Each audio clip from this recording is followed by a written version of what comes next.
फतेहपुर में होने वाले 5वें चरण के लोकसभा चुनाव में बसपा प्रत्याशी डॉक्टर मनीष सचार ने कलेक्ट्रेट परिसर पहुंचकर निर्वाचन अधिकारी के समक्ष पहला सेट नामांकन पत्र दाखिल किया। नामांकन पत्र दाखिल करने के बाद मीडिया से रूबरू होते हुए उन्होंने बताया कि बसपा सुप्रीमो मायावती ने विश्वास करते हुए मुझे फतेहपुर लोकसभा 49 का प्रत्याशी बनाया है, जिसके लिए मैं उनका शुक्रगुजार।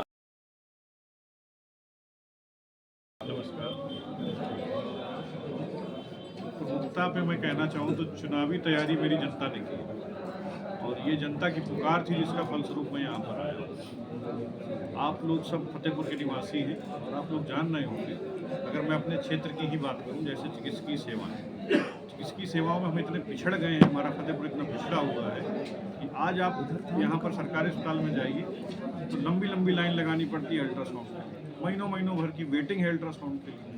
कहीं पर भी आप हार्ट अटैक का इलाज चाहो तो तड़प के मरीज मर रहे हैं, लेकिन हार्ट अटैक का इलाज नहीं है। क्या इतने बड़े ज़िले में हार्ट अटैक, ब्रेन अटैक या फिर हेड इंजरी, ऐसी व्यवस्थाओं को मैनेज करने के लिए कोई उचित व्यवस्था नहीं होनी चाहिए?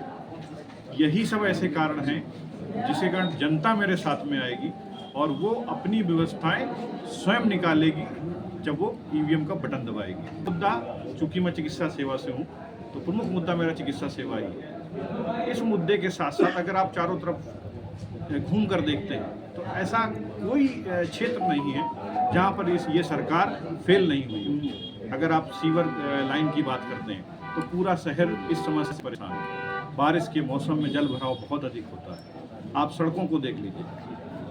आज से 70 साल पहले जो नींव बाबा साहब ने रखी थी, उस नींव को आगे बढ़ाने की क्षमता मान बहन जी में ही है। मैं पुनः ये आप लोगों को बात बताना चाहूँगा कि मैं किसी पार्टी के विरोध के लिए राजनीति करने के लिए नहीं आया हूँ। मैंने जनता को देखा, जनता परेशान त्रस्त थी। मैं उसी अव्यवस्थाओं को माननीय बहन जी के निर्देश से ठीक करने के उद्देश्य से आपके क्षेत्र में हूँ और ये हमारा क्षेत्र ऐसा है कि ये हर तरीके से पिछड़ चुका है। क्या लगता है की बात बहुत छोटी है।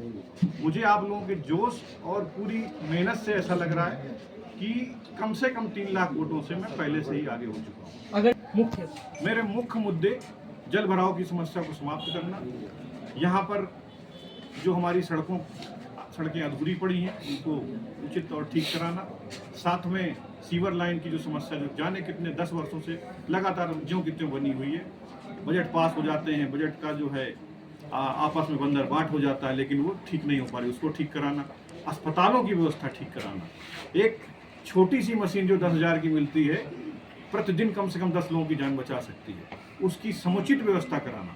चूँकि मैं उस क्षेत्र से हूँ तो अल्ट्रासाउंड, सीटी स्कैन, ये इतने इस क्षेत्र में हो जाने चाहिए कि हमारी जनता बार बार कानपुर, दिल्ली, लखनऊ का मुँह न देखे।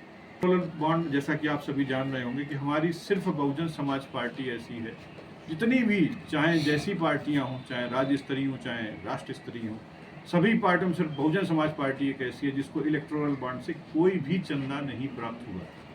माननीय उच्चतम न्यायालय ने इस इलेक्टोरल बॉन्ड को असंवैधानिक करार दिया हुआ है। पूर्व में बार बार यही कहना चाहूँगा कि ये सरकार की मंशा विकास नहीं है, ये सरकार की मंशा हिंदू मुस्लिम दंगे कराना और कुप्रथाओं को चालू करना। जहाँ पर इलाज की ज़रूरत होती है ये थाली बजवाते हैं, जहाँ पर मरीज को ऑक्सीजन की ज़रूरत होती है तो ये टहलने के लिए कहते हैं। अरे ये सब प्रिवेंशन की चीज़ें हैं। आप अपनी व्यवस्थाओं को ठीक करिए। जो त्राही त्राही कर रही है आपकी जनता, उसको जो अगर आप ठीक कर पाते तो मेरा जैसा एक सामान्य चिकित्सक जो अपनी चिकित्सा सेवा में इतना अच्छा काम कर रहा था, उसको कभी भी इस क्षेत्र में ना आना पड़ता।